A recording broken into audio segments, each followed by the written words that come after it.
Assalamualaikum warahmatullahi wabarakatuh. Salam sejahtera untuk kita semua. Puji dan syukur kita haturkan atas kehadirat Allah Subhanahu wa Ta'ala yang telah memberikan kita kesehatan, nikmat, dan rezeki. Tak lupa pula salawat beriring salam kita haturkan kepada Nabi besar kita, yaitu Nabi Muhammad SAW, yang telah membawa kita dari zaman kegelapan hingga zaman terang benderang seperti sekarang ini. Langsung saja, perkenalkan, nama saya Ira Orlensyah dengan NPM 2021020403. Saya dari Prodi Hukum Tata Negara. Di sini saya akan menjelaskan tentang apa itu akhlak.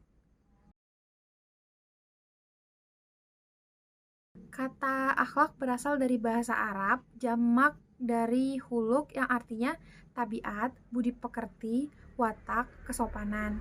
Sinonim dari kata akhlak ini sendiri adalah tata krama, kesusilaan, sopan santun dalam bahasa Indonesia, moral, etik dalam bahasa Inggris, etos, dan etikos dalam bahasa Yunani.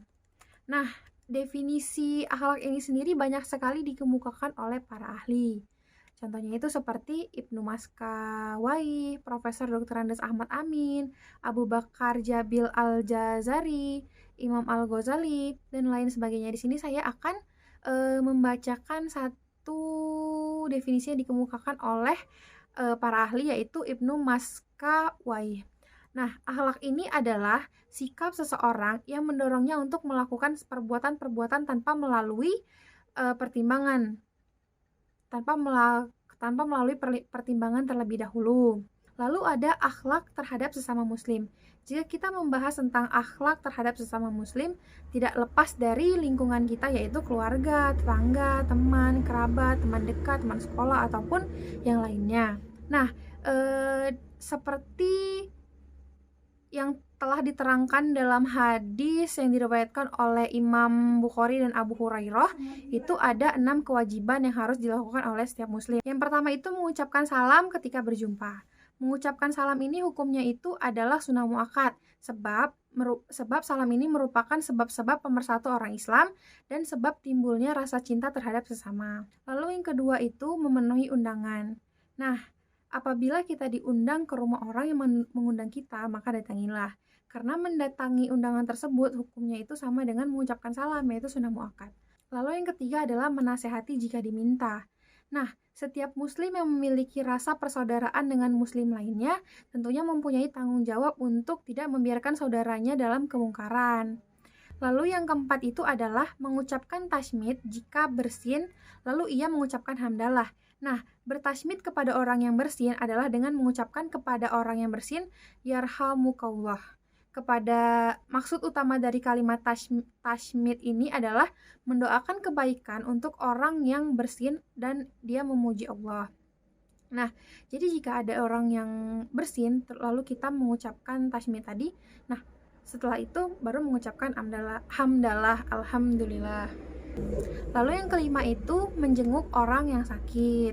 Nah, menjenguk orang yang sakit ini hukumnya itu fardu kifayah, yang artinya apabila sebagian orang sudah melakukannya, maka gugurlah kewajiban orang lainnya. Lalu sebaliknya, bila tidak ada orang yang melakukannya, maka wajib bagi orang yang mengetahui keberadaan si orang sakit itu untuk menjenguknya. Lalu ada melayat dan menghantarkan jenazahnya sampai ke pemakaman jika ia meninggal dunia. Nah, melayat ini pun hukumnya sama seperti menjenguk orang yang sakit tadi, yaitu fardu kifayah. Artinya apabila sebagian orang sudah melakukannya, maka gugurlah kewajiban orang lainnya. Nah, yang dimaksud dalam melayat itu ialah yang menganjurkan ahli mayat atau keluarga mayat supaya sabar, jangan berkeluh kesah, mendoakan mayat supaya mendapat ampunan, dan juga supaya malapetaka itu berganti dengan kebaikan. Lalu ada akhlak-akhlak terpuji seorang muslim terhadap saudaranya yang sesama muslim. Yang pertama itu adalah mencintai saudaranya sesama muslim. Lalu yang kedua itu mencintai karena Allah. Lalu yang ketiga itu adalah tolong menolong. Yang keempat itu membantu saudara yang kesulitan. Lalu yang kelima itu menutupi aib saudaranya sesama muslim. Yang keenam itu saling menyayangi satu sama lain. Yang ketujuh itu mendoakan kebaikan.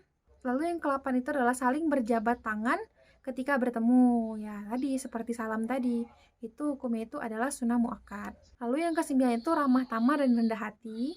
Lalu yang ke-10 itu adalah mendahulukan kepentingan umum daripada kepentingan pribadi. Lalu yang terakhir itu adalah berprasangka baik. Nah, dalam berprasangka baik ini, manusia itu harus selalu berprasangka baik terhadap sesama muslim, terutama kepada Allah. Manusia itu harus selalu berpikiran positif terhadap Allah Subhanahu wa Ta'ala. Jadi kesimpulannya adalah dalam agama Islam diwajibkan untuk berbuat baik kepada sesama muslim sebagai agama yang paling sempurna dan agama kasih sayang, menguatkan hubungan persaudaraan sesama muslim, mensyariatkan bagaimana seharusnya sikap dan akhlak seorang muslim terhadap saudaranya sesama muslim yang lain. Lalu yang terakhir, saya akan membacakan surat yang berkaitan dengan akhlak ini sendiri. Nah, di sini saya akan membacakan 3 ayat.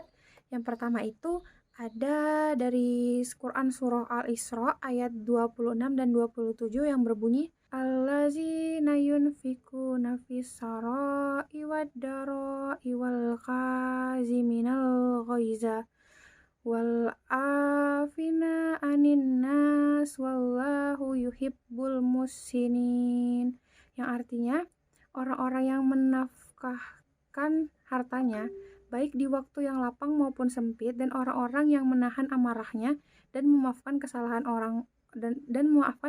orang Allah menyukai orang yang berbuat kebajikan. Lalu wallazina tanibuna kabairal ismi wal fawahisya wa izama wadibuhum yaghfirun, yang artinya itu, dan bagi orang-orang yang menjauhi dosa-dosa besar dan perbuatan-perbuatan keji, dan apabila mereka marah mereka memberi maaf. Nah, kedua surat ini tuh menjelaskan tentang tidak berlebih-lebihan dan mubazir. Lalu ayat yang terakhir itu adalah Quran surah Al-Isra ayat 37 tentang rendah hati dan tidak sombong, yang berbunyi wala tamshi fil ardi maraha innaka lan takhriqal arda wa lan tablugal jibala tula, yang artinya itu, dan janganlah kamu berjalan di bumi ini dengan sombong. Nah, itulah ayat yang menjelaskan tentang kesombongan. Nah, akhlak itu kan budi pekerti. Jadi kaitannya dengan ayat yang saya baca tadi kan itu menjelaskan tentang kesombongan. Nah, yang saya bahas ini kan adalah akhlak. Akhlak terpuji itu adalah kita yang selalu rendah hati dan tidak boleh sombong. Nah, sekian dari penjelasan saya. Saya mohon maaf apabila ada kesalahan. Akhir kata, wabillahi taufiq wal hidayah. Wassalamualaikum warahmatullahi wabarakatuh. Terima kasih.